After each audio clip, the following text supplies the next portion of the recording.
This video is brought to you by Ridge Wallet.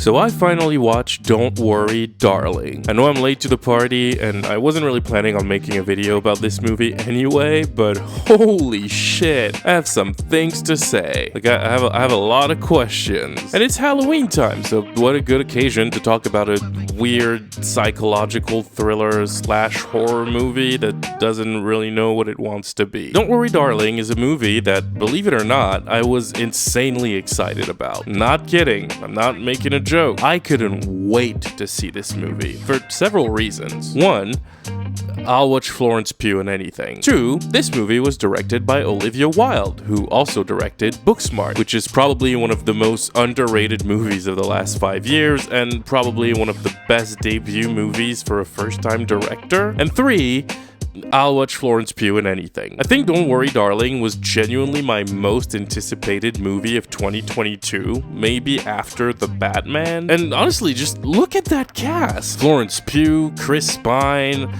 Harry Styles, but whatever, he's not that good at acting. Gemma Chan, who is incredibly underrated. I know she was in Marvel's Eternals, but if you haven't seen the British series Humans, I'd highly recommend it. It's really weird, but God, is she good in it. Anyways, you get it. This movie had a lot going for it. It looked like the perfect recipe for a great movie. Then the trailers came out and they looked fantastic with impeccable aesthetics, and I was living on Paradise Island. It just looked so good. There was no way this movie could turn out to be bad. Right? Right? Oh boy, it's so lonely out here. Yeah, as you probably are aware by now, Don't Worry, Darling is a movie that was particularly talked about for a bunch of shenanigans that allegedly happened behind the scenes. This film literally became infamous before it even came out. The production of this movie was apparently a nightmare, and every time we heard something new about it, it became more and more disturbing. Florence Pugh and Olivia Wilde reportedly did not get along at all. They had some very intense fights on set that were referred to as screaming matches. Olivia Wilde allegedly had a habit of disappearing from set for hours on end with Harry Styles, to the point where Florence Pugh became like a shadow director. Shia LaBeouf was supposed to be in this movie, but he was then replaced by Harry Styles. Olivia Wilde first bragged openly about firing Shia for being a dickhead, because apparently Shia and Florence were butting heads on set a lot. But then Shia got pissed off at that and revealed that he wasn't fired from the movie, but that he quit. And as proof, he released a video of Olivia Wilde basically begging him to come back and work things out. And after all that, Olivia changed her story and claimed that Shia's departure was a mutual decision. Florence Pugh was very open about being irritated with the extreme focus on sex scenes in the movie, which created even more tension. And basically, by the end of production, everybody hated each other. Florence reportedly did not want to do any press for the movie. Kiki Lane made a not-so-subtle post on Instagram about her character being cut out from most of the movie. Like, I could go on forever, honestly. It's all really weird. There's a bunch of other stories that are excessively intrusive when it comes to the private lives of the people that worked on this movie. And I'm just gonna go right ahead and say it right now. I don't care. I don't care about any of it. I don't care if Florence Pugh and Olivia Wilde hate each other. I don't care if Harry Styles spit on Chris Pine. I don't care. If you clicked on this video expecting a whole essay on the behind the scenes drama of Don't Worry, Darling, I'm sorry, this video isn't for you. I just really want to talk about my experience watching a bizarre movie I was particularly excited about, and that left me scratching my head for several minutes. I had such a weird time watching this thing. It's kind of hard to describe, but it's also kind of funny, because a movie with a cast like this and aesthetics like that has no right to be this bad. And I know I always say that bad writing never wins, but damn, man, if there was one movie I needed to not suck this year, it was this one. I was rooting for you! We were all rooting for you! How dare you!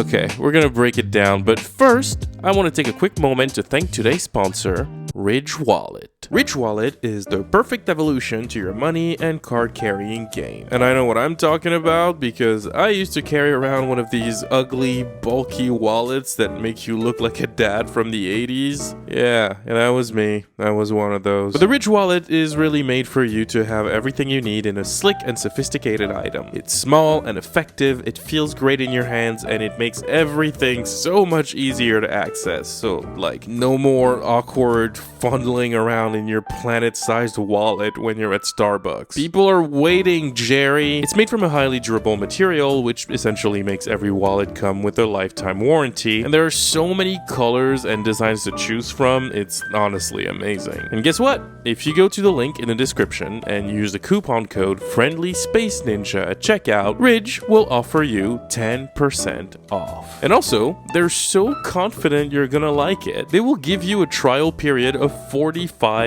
days. And if you don't like it, you can just send the wallet back to them and they'll just give you your money back. Simple as that, easy peasy. So remember, go to ridge.com/friendlyspaceninja or just click the link in the description and use the code FriendlySpaceNinja for 10% off. Thank you so much to Ridge Wallet for sponsoring this video, and let's get back to the movie. So it's quite difficult to describe the basic plot of Don't Worry Darling, simply because the movie is way too messy. So I'm just going to read you the synopsis off of Google. In the 1950s, Alice, played by Florence Pugh, and Jack, played by Harry Styles, live in the idealized community of Victory, an experimental company town that houses the men who work on a top secret project. While the husbands toil away, the wives get to enjoy the beauty, luxury, and debauchery of their seemingly perfect paradise. However, when cracks in her idyllic life begin to appear, exposing flashes of something sinister lurking below the surface, Alice can't help but question exactly what she's doing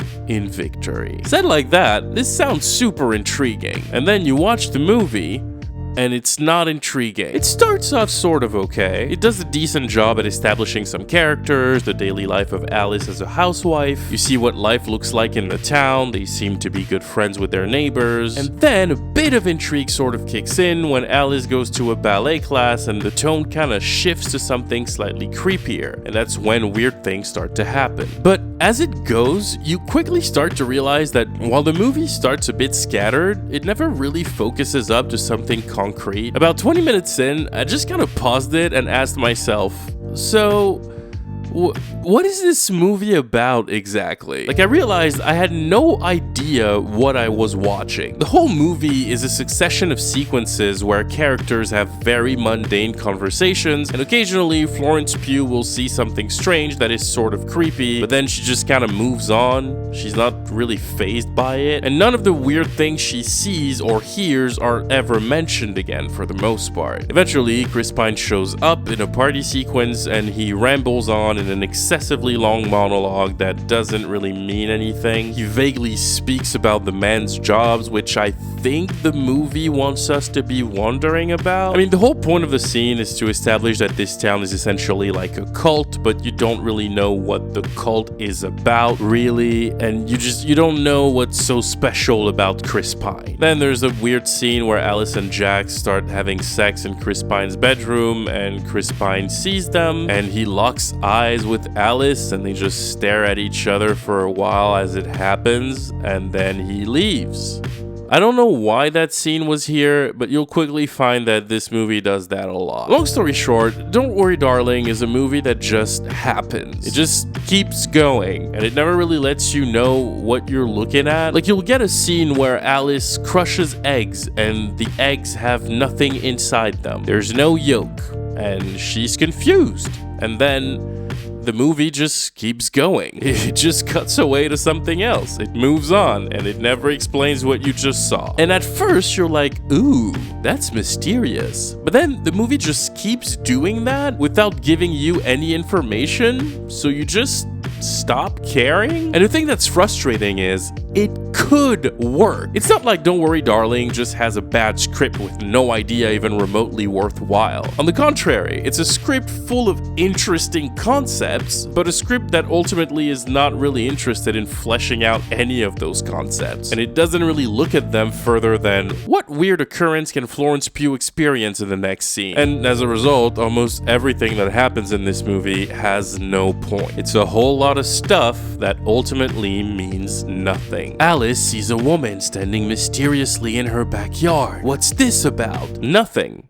It's about nothing, and the movie won't ever explain it. Alice witnesses a mysterious plane crash that nobody else seems to have seen except for her. She attempts to go and check it out to see if anybody there needs help, but she instead sees a weird building that gives her a strange vision, and then she wakes up in her bed hours later without knowing how she got home, and nobody heard about the plane crash. Ooh, intriguing. What is this plane crash about? Nothing. It's about nothing, and the movie never explains it. Ooh, the town is constantly shaken by mysterious earthquakes that seem to be related to Chris Pine and the secret project that the men are working on. Mystery, mystery, what is this about? What even is the secret project the men are working on? Nothing. It's about nothing, and the movie never explains it. Alice gets crushed between a window and a wall that keep closing in. She gets strange phone calls from her neighbor who says everyone is lying to them. She has a bizarre vision during a ballet class. She wraps her head in a plastic wrap for no reason, and she can hear Chris Pine's voice in her head during the day. Like, this movie is full of random, bizarre moments that show up out of nowhere every 2 to 3 minutes. They literally are the majority of this film, but none of it is about anything. It's just here so the movie can pretend to be interesting. It's like Olivia Wilde had a bunch of ideas for scenes where creepy things would happen, and so she decided to just throw them all into one movie and decided that she didn't feel like making it make sense. The movie sort of toys with the idea of some people not being able to tell if all the things Florence Pugh is saying about the town are true or if she's just losing her mind. And I think that with a better writer, this concept could have been exploited in a much better way. You could have made the whole audience doubt that by making us question whether we should root for Alice to escape this weird cult-like town or hope for her to get help. The bending reality around her would have been a great tool to achieve that, but they never really do anything with it. Chris Pine's character is by far the biggest head scratcher of this movie for me, though. Nothing this character says makes sense. I don't think he has a single pertinent line in the whole movie. Like, he'll be in a scene with somebody and the dialogue is just incomprehensible. Somebody says something to him and then he'll answer something really long that seems like it's from another conversation. Like, he just kind of says things just because. Merciless foe, that chaos. Energy unfocused, innovation hindered, hope strangled, greatness disguised. Dude, what are you saying? The movie also insinuates that Chris Pine knows something is up with Alice. There's an insurmountable amount of sequences where these two just stare at each other from across the room, and it seems like the two are like trying to figure each other out. There's a very strange scene where he tells Alice he's been waiting for someone like her to come along, and he claims she's the only person who can challenge him and push the limits of his potential. And what? Why? Why is she the only person who can challenge him? I don't know. It's never explained. Like, that's the thing with this movie. The little things it introduces are sort of intriguing until the movie just kind of forgets about them. It just stops happening and it never really goes anywhere. And all of this nonsense eventually leads to the big twist. So the final act of this movie gives us the big revelation of the story, and it's kind of bad. The big twist is that Alice and Jack are actually living in a simulation.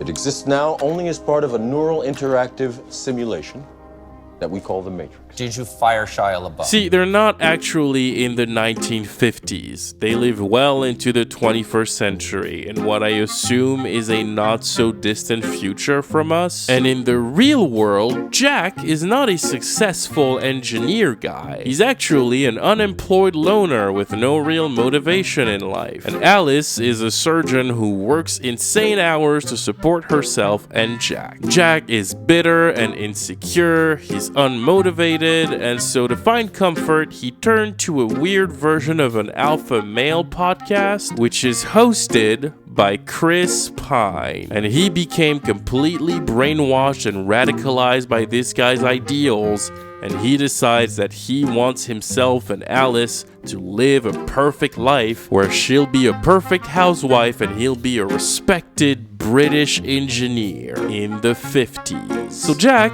essentially kidnaps Alice and has her attached to a bed plugged into this simulation 24/7. And all the men in Victory City are just real-life losers who did the same thing to their wives.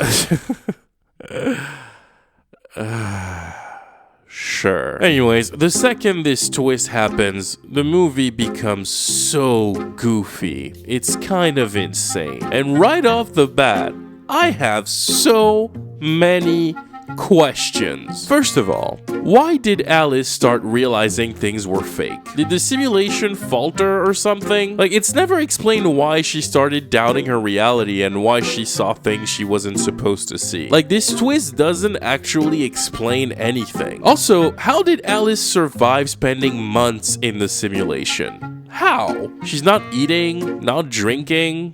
How does she go to the bathroom? Also, let me just remind you that Alice is a surgeon. She's like a pretty important member of society. Has nobody come looking for her this whole time? Does she not have friends or family or co-workers? I think a hospital would notice if one of their surgeons just stopped showing up to work. Also, the whole thing about Jack forcing Alice into a simulation is that he believes men should be breadwinners and providers. And he felt ashamed because he lost his job at some undisclosed point in the past, and now he is unemployed and depressed. That's like his whole character. But here's the thing. We later find out that Jack has to leave the simulation every day to work so that he can still pay for rent and bills and keep that whole thing up. So basically, in the simulation, every time that he leaves for work, he really just leaves the simulation to actually go to work in the real world. So, you mean he's not unemployed? He has a job? But like, then that completely defeats the purpose of his character. So why is he doing all this then? That makes no sense. Oh, but wait. There is more. So after we find all that bullshit out, Alice wakes up one more time in the simulation and confronts Jack. Jack breaks down and he admits everything, and he tells Alice that he did this so they could finally be happy and she wouldn't have to work so much. Alice replies that she actually loved her job and that he had no right to just steal her life away like this. Jack has a full-on meltdown and he starts being a little too aggressive and he won't let Alice go. So Alice panics, grabs a glass on the table next to her, and she kills Jack. Right after that, Olivia Wilde shows up and sees Jack's body, and she panics as well. She tells Alice that she needs to go because Chris Pine and his Avengers are going to kill her. Alice tries to explain to her that none of this is real, but she gets interrupted. And we then get a very random mini twist that Olivia Wilde has known this whole time that they were living in the simulation. She's the only woman in town who knows, and she explains that she actually chose this for herself because in real life her kids are dead, but in the simulation they're alive, so she can be with them. What does that have to do with anything? Absolutely nothing, but if you've been following, it's kind of this movie's specialty. Also, you'd think that if that was the case, Olivia Wilde would just choose to have the simulation erase her memory so that she doesn't remember that her real kids are dead. Why would she choose to remember that? Doesn't that defeat the whole purpose of being able to be with your kids in the simulation? Anyways, who cares? She then tells Alice that if a man dies in the simulation, he dies in real life. So Jack is actually dead. But for some reason that's never explained, that rule only applies to men. If women die in the simulation, they're apparently fine. Only men actually die in real life. The reason why I say that is because Olivia Wilde also says that Chris Pine will now find Alice's body in the real world and kill her. So Alice needs to exit the simulation by going to the same building she saw in the desert earlier in the movie, you know, after the plane crash that's never explained. And that suggests to me that Alice can't be killed via the simulation. So they have to get to her body in the real world. Maybe I'm wrong, but it's just this movie doesn't explain anything clearly, so you just kind of have to make up your own rules to make sense of all of it. So she runs away and steals a car and starts to drive away, but Chris Pine's goons are after her, and so the movie just turns into Fast and Furious, and we get this cartoony-ass chase scene in the desert as she tries to get to the weird building. Quick note that she is now driving like a fucking stuntman, even though she says earlier in the movie that she just started to learn how to drive. And then the most random thing in this movie happens. Chris Pine is at his house waiting for updates on where Alice is. I assume that eventually he would pull a Thanos and be like, "Fine. I'll do it myself." and then the movie would end with like a big climactic confrontation between the two, like earlier in the dinner scene when they just go at each other like maniacs. But instead of that, out of nowhere, and I mean it, out of nowhere, Chris Pine's wife, played by Gemma Chan, just stabs him. You stupid man. She stabs him, she calls him a stupid man, and then she tells him it's her turn now. Her turn for what? Well, I guess we'll never know. In fact, if you were expecting to have any explanation as to who his wife is, why she did this, like what was her plan, her motivation, her thought process, like anything, yeah, you're gonna be pretty disappointed because you never see them again. Not kidding, she stabs him, calls him a stupid man, then says it's her turn now, and then the movie cuts back to Alice being chased and you never see them again. This is their final scene in the movie. And then the movie ends with Alice escaping the simulation and you hear her breathe in as she wakes up in the real world. Roll credits. Oh, I'm sorry. Did you expect to see the consequences of her killing Jack? Or just see her back in real life? Oh, I'm sorry. You wanted to know what was the deal with Chris Pine and why he wanted Alice to challenge him? You wanted to know what the plane crash was about? You wanted to know about the random earthquakes? Did you expect any payoff at all? Yeah, sorry. Try another movie. This ain't the one. This film ends so abruptly, it feels like you watched an episode of a show, but like the episode before the finale. Like there's one more episode after that should wrap up the storyline, except there isn't one because it's a movie. Long story short, the last 20 minutes of Don't Worry Darling are essentially a giant middle finger to the audience that basically tells them, hey, everything you've been watching for the last hour and a half, all those mysterious things happening, yeah, none of that means anything. Fuck you and your mom. I think there is an attempt at social commentary at some point in this film, but I'm not even sure I can tell you what the message is supposed to be. I guess Olivia Wilde is trying to say women good,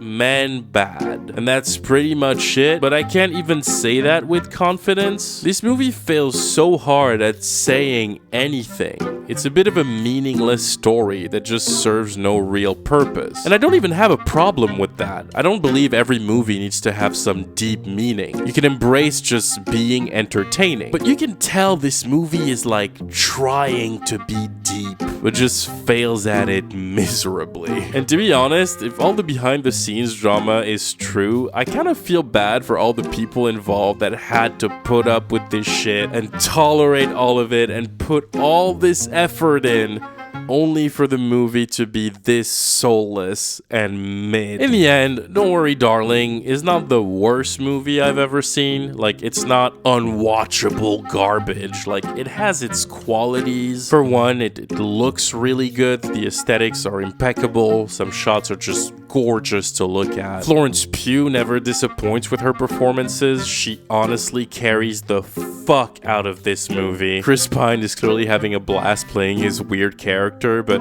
overall, this movie is a huge miss. It's a movie that wants to come across as high concept so bad, but falls so flat that it just feels uninspired and boring. It feels like Olivia Wilde desperately tried to outsmart an audience for 2 hours straight, and it didn't work. I can't lie, it's a bit of a bummer for me. I love Booksmart so much, and I was so excited to see Olivia's next project, so sitting through this thing was unbelievably disappointing. I hope this is sort of gonna be a wake-up call, and maybe her next movie is gonna be better, but yeah, Don't Worry Darling just wasn't it.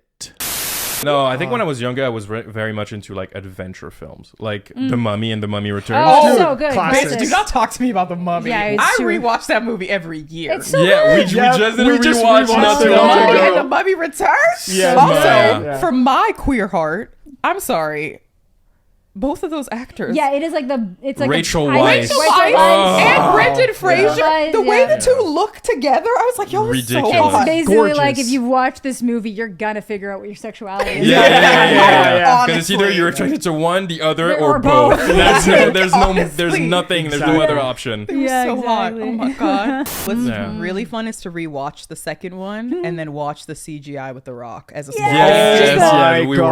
were I dying was laughing. like, girl, not Windows 98. This is, ooh. yeah. That first shot is so Oh, rough. It's so It's like bad. a picture. Yes.